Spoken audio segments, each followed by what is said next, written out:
My lord, আমার কিছু কথা আছে। নমস্কার।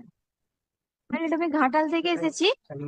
তো আমি সব জায়গায় ফেরত হয়ে গেছি, কোথাও আমি বিচার পাচ্ছি না। মানে গ্রাম পঞ্চায়েত থেকে শুরু করে সব জায়গাতে আপনি কি চাইছেন? আপনার কোনো মামলা আছে? মামলা। ম্যাডাম, এখানে আমি এসডিও থেকে শুরু করে সব জায়গাতেই মামলা করেছি, কিন্তু কোথাও কিছু রেসপন্স পাচ্ছি না। সবাই বলছে যেহেতু পাকা বাড়ি হয়ে গেছে সেহেতু হাইকোর্টে যেতে হবে।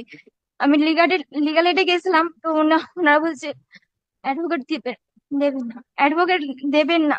কেন? আমি জানি না, ওখান থেকে অ্যাডভোকেটও দেওয়া যাবে না। তাহলে আমি এই মুহূর্তে কোথায় যাব? কেন লিগ্যাল এডেতে যান আপনি, ওখান থেকে তো উকিলরা দেবে না কেন? ওরা দিচ্ছে না, বলছে লয়ার কোর্টে মামলা থাকতে হবে তবেই আমরা এখান থেকে দেবো। লোয়ার কোর্টে? লয়ার কোর্টে মামলা থাকতে হবে তবেই আমরা এখানে দেবো, কিন্তু লয়ার কোর্টে তো মামলা নিচ্ছে না। যেহেতু ওরা পাকা বাড়ি তৈরি করে নিয়েছে, এই মুহূর্তে আমি কি করবো আপনি বলুন। আপনি কি চাইছেন? আমি বিচার চাইছি। হ্যাঁ, বিচার আমি বুঝতে পারলাম, কিন্তু কি ব্যাপারে বিচার সেটা তো বলতে হবে। ম্যাডাম, আমি এই জন্য একটা অ্যাপ্লিকেশন এনেছি, এটা আপনি দেখুন প্লিজ। কিন্তু এটা আমার তো দেখার কোনো এখতিয়ার নেই। আমি কি করে দেখবো? তাহলে এখন কি করবো? আমি তো একদম অসহায় হয়ে পড়েছি, একটু দেখুন না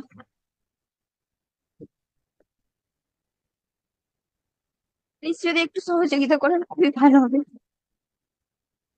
Is anybody here from the legal aid who conducts matter from the legal aid? Mr. Nayak, are you aware? Legal aid matters, anybody who does all these.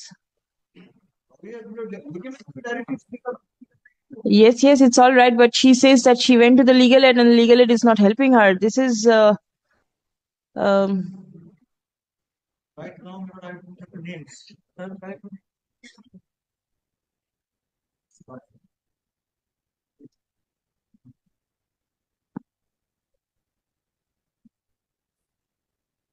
আপনি আরেকবার লিগ্যাল এডে যান, আচ্ছা।